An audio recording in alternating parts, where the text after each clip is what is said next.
సభామందిరానికి సమయం ఆసన్నమైనది. మీ రాక కోసం సభికులు ఎదురు చూస్తున్నారు. సభా సమయం కావస్తున్నది మహారాణి. మీరు తక్షణమే సభామందిరానికి చేరుకోవాలి.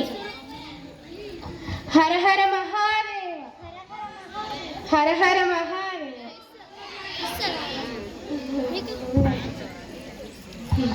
రాణి చెన్నమ్మ దేవికి జై హో, జై హో. రాణి చెన్నమ్మ దేవికి జై హో, జై హో. హర హర మహాదేవ, హర హర మహాదేవ, హర హర మహాదేవ. సభను ప్రారంభించండి. మన రాజ్యంలో ఏవైనా సమస్యలు ఉంటే చెప్పండి.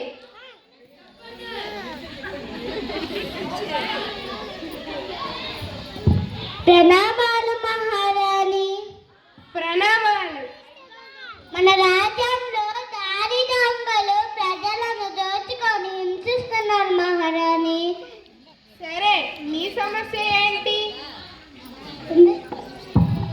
ప్రణామాలు మహారాణి. ప్రణామాలు.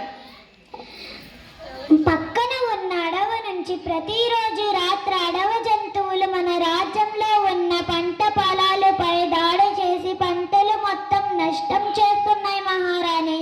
సరే, మీ సమస్య ఏంటి? ఔరంగజేబు మొఘల్ చక్రవర్తి పిస్వా వచ్చి పన్ను కట్టమని మమ్మల్ని మరియు మన రాజ్యంలో ప్రజలను వేధిస్తున్నారు మహారాణి. సరే, మీ సమస్యలను నేను తీర్చడానికి ప్రయత్నం చేస్తాను. సేనాధిపతి, ఈ రాత్రి నుండే మన రాజ్యంలో సైనికులను సిద్ధం చెయ్యి. దారిదోపుడి దొంగలను పట్టుకొని మన చెరసాలలో బంధించు. సరే మహారాణి. చిత్తం మహారాణి. ఔరంగజేబు విధించిన పన్ను ఒప్పందం గూర్చి చర్చుటకు గాను సాయిబు విచ్చేశారు.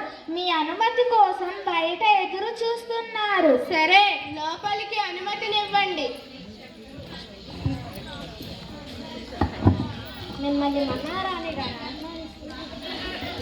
రాణి చెన్నమ్మ గారికి ప్రణామాలు. ప్రణామాలు. వచ్చిన విషయం ఏమిటి? మా రాజు మొఘల్ చక్రవర్తి ఔరంగజేబు విధించిన పన్ను మీ కేలాడి రాజ్యం నుండి వసూలు చేసుకురమ్మని ఆదేశించున్నారు. ఏంటి, పన్నా? అవును, ఒప్పందం ప్రకారం మీరు పన్ను కట్టి తీరాల్సిందే. మీకెందుకు కట్టాలి రాసిస్తూ? పన్నులు అడగడానికి మీరెవరు? కురిసే నీరు అడగదు, తడిచే నేల అడగదు, వీచే గాలి అడగదు, పండే చేను అడగదు. మీకెందుకు కట్టాలి రాసిస్తూ? నారుమల్ల నుండి నూర్పు దాకా చేను మాది, చెమట మాది, నారు మాది, నీరు మాది, కంకి మాది, కుప్ప మాది. నీకెందుకు కట్టాలి రాసిస్తూ? ఈ భూమిలో పుట్టింది మేము, ఈ భూమిలో కలిసేది మేము. నీకెందుకు కట్టాలి రాసిస్తూ? ఈ కేలాడి రాణి చెన్నమ్మ మాటగా వెళ్ళు చెప్పు నీ సుల్తాన్ ఔరంగజేబుకి. కేలాడి రాజ్యంలో ప్రజలు ఒక్క రూపాయి కూడా పన్ను చెల్లించబోరని, మళ్ళీ పన్ను కోసం మా రాజ్యంలో అడుగు పెడితే నీ మొఘల్ రాజ్యం నేల కొరుగుతుందని వెళ్ళు చెప్పుకో. మీ వంటి పరాక్రమవంతమైన మహిళను నేనెన్నడూ చూడలేదు. నన్ను క్షమించండి మహారాణి. మీ సందేశాన్ని మా సుల్తాను ఔరంగజేబుకు అందజేస్తాను. సెలవు ఇవ్వండి. ధన్యవాదాలు.